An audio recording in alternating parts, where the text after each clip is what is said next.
یہ کتاب ہے الکتاب المصنف فی الاحادیث والآثار، تالیف ابن ابی شیبہ الکوفی، جلد نمبر 6، چاپ دار التاج، سن 1989 میں بیروت لبنان میں چھپی ہے۔ یہاں پہ ملاحظہ فرمائیے صفحہ نمبر 369 میں حدیث نمبر ہے 32093۔ حدثنا شریک عن عیاش العامری عن عبداللہ ابن شداد۔ یہ حدیث صحیح ہے، اور یہ ایک حدیث نہیں ہے، اس کے علاوہ اور بھی احادیث ہیں۔ قدم رسول اللہ علی رسول اللہ صلی اللہ علیہ وآلہ وسلم وفد ابی سرح من الیمن۔ ابو سرح کا وفد، ان کی جو مہمان تھے ابو وفد والے، ان کی کمیشن آئے رسول پاک صلی اللہ علیہ وآلہ وسلم کے پاس یمن سے۔ رسول پاک صلی اللہ علیہ وآلہ وسلم نے ان سے کہا لتقیمن الصلاۃ، آپ لوگوں پہ نماز واجب ہے، لتؤتن الزکاۃ، اور تم حتماً زکوٰۃ ادا کرو، ولتسمعن ولتطیعن، اور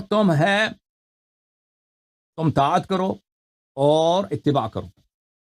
اگر یہ کام نہ کرو، او لابعثن الیکم رجلا لنفسی، اگر یہ کام نہ کرو تو میں تجھے ایسا شخص بھیجوں گا جو بالکل میری جان سے، لنفسی میری جان سے، یقاتل مقاتلتکم،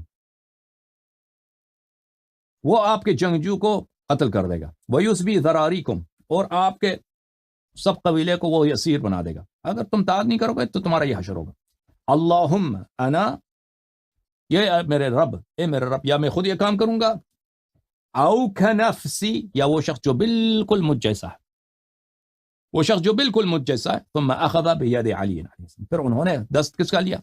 ہاتھ مبارک لیا امیر المؤمنین علیہ الصلوۃ والسلام کا۔ یہ حدیث صحیح ہے، اور یہ حدیث اللہ آپ کا بھلا کرے صحیح سند کے ساتھ ہے۔ اچھا، میں آپ کو اس کا سند دکھاتا ہوں۔ یہ کس نے روایت کیا؟ شریک نے، ٹھیک نا، عیاش سے۔ ملاحظہ کریں آپ پر، میں دکھاؤں گا ان کا۔ شریک نے روایت کیا ہے عیاش سے، نمبر 2، اس نے عبداللہ ابن شداد سے روایت کیا، ٹھیک ہے نا۔ اور کس نے روایت کیا؟ ابن ابی شیبہ۔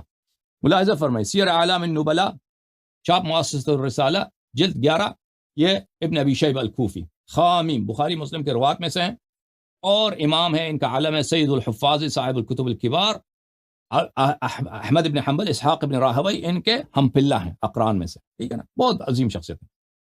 فرمایا حدث عنہ الشیخان، بخاری مسلم، ابو داؤد، ابن ماجہ، نسائی وغیرہ نے ان سے روایت کی ہے، ان سب کے استاد ہیں۔ اچھا، انہوں نے کس سے روایت کی ہے؟ شریک سے۔ ملاحظہ فرمائی سیر اعلام النبلاء جز نمبر 8، یہاں پہ ملاحظہ فرمائی شریک ابن عبداللہ الحافظ القاضی ابو عبداللہ النخعی احد الاعلام، بلی یہ کتب اربعہ کے روات میں سے نسائی، ترمذی، ابن ماجہ اور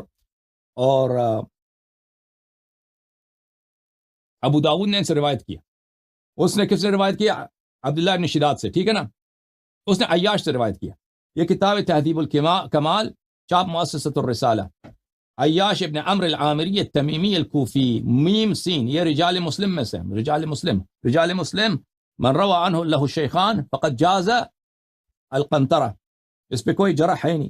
اچھا، اور وہ کس سے روایت کرتا ہے؟ ابن شداد سے۔ ابن شداد کون ہے؟ یہ سیر اعلام النبلاء جلد نمبر 3، صفحہ نمبر 488، عبداللہ ابن شداد، عبداللہ ابن شداد، عین کے رجال بخاری مسلم اور کتب اربعہ میں سے ہیں، ٹھیک ہے نا۔ اچھا، یہ صحیح سند کے ساتھ کہ رسول پاک صلی اللہ علیہ وآلہ وسلم نے کیا فرمایا؟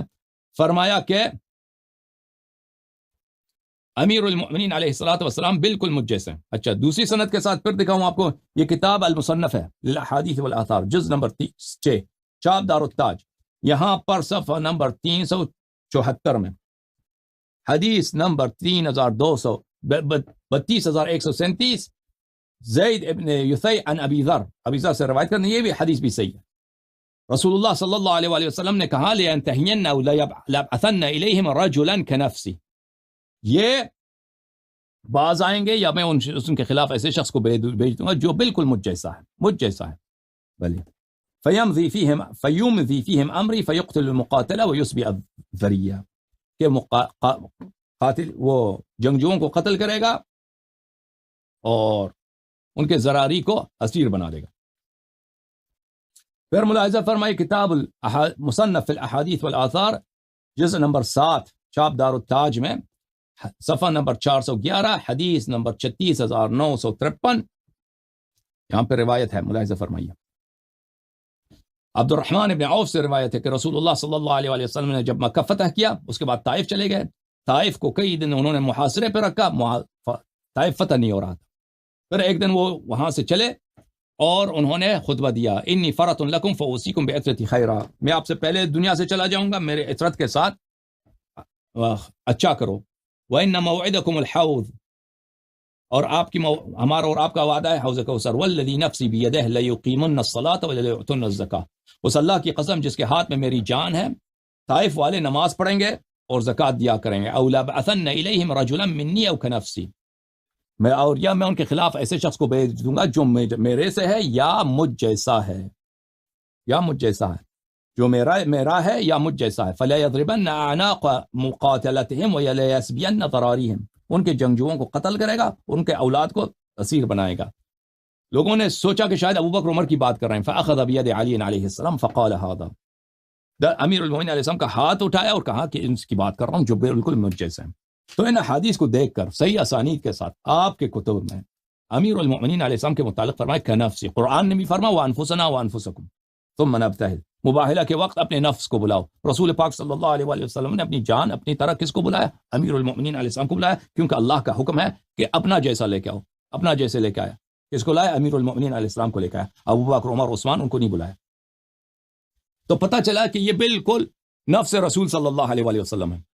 اگر بالکل نفس رسول صلی اللہ علیہ وآلہ وسلم ہے تو پھر وہ اللہ کے نزدیک ان کی منزلت، قیامت کے دن ان کا اجر اور جنت میں ان کا مقام رسول صلی اللہ علیہ وآلہ وسلم جیسا ہے، اور جو بالکل رسول جیسا ہے صلی اللہ علیہ وآلہ وسلم، وہ ابراہیم اسماعیل اور اسحاق یعقوب ان سے افضل ہے۔ ہم نے دلیل دی آپ کی کتابوں سے، اگر جھگڑا ہے تو نبی صلی اللہ علیہ وآلہ وسلم سے جھگڑا کرو نا۔ نبی صلی اللہ علیہ وآلہ وسلم کے بعد کوئی شخص نہیں ہوگا جس کو اللہ کہے گا تو نبی ہے، تو نبی ہے، لیکن نبی صلی اللہ علیہ وآلہ وسلم کے بعد ایسا شخص ہو سکتا ہے جو بالکل نبی جیسا معصوم ہو، جو بالکل وہ جو علم نبی صلی اللہ علیہ وآلہ وسلم کے پاس ہے وہ اس کے پاس ہو، جو معجزات نبی صلی اللہ علیہ وآلہ وسلم کے پاس ہے وہ اس کے پاس ہو، وہ سب انبیاء پہ افضل ہو جس طرح نبی صلی اللہ علیہ وسلم افضل ہو، یہ ہو سکتا ہے۔ جو چیز منفی ہے، جو چیز نہیں ہوگا اس کے بعد کہ کوئی شخص کہتے ہیں اللہ کہتے کہ تو نبی ہے، وہ نہیں ہوگا، نہیں ہوگا، وہ نہیں ہوگا۔ لیکن باقی مقامات انت منی بمنزلت ہارون من موسیٰ الا انہ لا نبی بعد، جو سب مقامات موسیٰ علیہ السلام کو موسیٰ علیہ السلام کے ساتھ طے، ہارون علیہ السلام کو طے، وَأَشْرِكْهُ فِي أَمْرِي، قرآن نے فرمایا کہ یہ میرے کام میں شریک ہے، اس کے معجزات میں شریک، اس کے وحی میں شریک، اس کے علم میں شریک، اس کے شریعت میں شریک، اس کے ایمان میں شریک، اس کے وجوب طاعت میں شریک، اس میں سب میں شریک ہے، ٹھیک ہے نا۔ کون؟ ہارون موسیٰ علیہ السلام کے ساتھ۔ تو نبی کریم صلی اللہ علیہ وسلم نے فرمایا انت منی بمنزلت ہارون من موسیٰ، تو ان کے علم میں شریک، ان کے معجزات، ان بقیہ فضائل میں شریک۔ ایک چیز ہے ٹائٹل ہے نبوت رسالت کا، وہ ان کے بعد کسی کو نہیں ملے گی، ہم مانتے ہیں نہیں ملے گی، ٹھیک ہے نا۔ لیکن آپ امیر المؤمنین علیہ السلام کو امتی نہ بنائیں، ایک عام امتی جو ہے، آپ بھی ایک امتی، میں بھی امتی ہوں، نہیں، امیر المؤمنین علیہ السلام نفس رسول صلی اللہ علیہ وسلم، الفاظ کے ساتھ نہ کہ امتی، اگر امتی جب وہ چیز بولو جو قرآن نے بولا ہے، جو نبی صلی اللہ علیہ وسلم نے بولا، قرآن نے بولا ہے کہ وانفسنا وانفسکم، نفس نبی صلی اللہ علیہ وسلم نے کہا کہ نفسی، میرے نفس جیسا، جو بالکل نبی جیسا ہے، عصمت میں نبی جیسا، علم میں نبی جیسا، جود و سخا میں نبی جیسا، شجاعت مردانگی میں نبی جیسا، عصمت میں نبی جیسا، عبادت اس کی نبی جیسی، ٹھیک ہے نا۔ اور اس کے علاوہ اللہ آپ کا بھلا کرے، اس کا وجوب طاعت، من اطاع علی فقد اطاعنی، نبی جیسا صلی اللہ علیہ وآلہ وسلم۔ اس کو گالی دے دو تو نبی، من سب علی فقد سبنی، من اطاع علی فقد اطاعنی، سب نبی جیسا صلی اللہ علیہ وآلہ۔ تو اگر ایسا ہے تو وہ انبیاء سے افضل ہے بلا شک و بلا رائب، کیونکہ نبی افضل ہے۔ مساوی المساوی، بھلے دو چیز جو آپس میں مساوی ہوتے ہیں، بھلے اگر کسی چیز سے بڑے ہوں، مساوی اس کا وہ اس چیز سے بڑا ہوتا ہے۔ جھگڑا ہے تو جاؤ قرآن سے جھگڑا کرو، نبی سے جھگڑا کرو، جوم جاؤ، پرواز کرو، کیوں فخر سے سر اٹھا، کیونکہ اللہ تعالیٰ نے تمہیں انتخاب کیا، صراط حق پر صرف تم ہو، صراط ایمان پر صرف کیا، کیونکہ اللہ تعالیٰ نے تمہیں انتخاب کیا، صراط حق پر صرف تم ہو، صراط ایمان پر صرف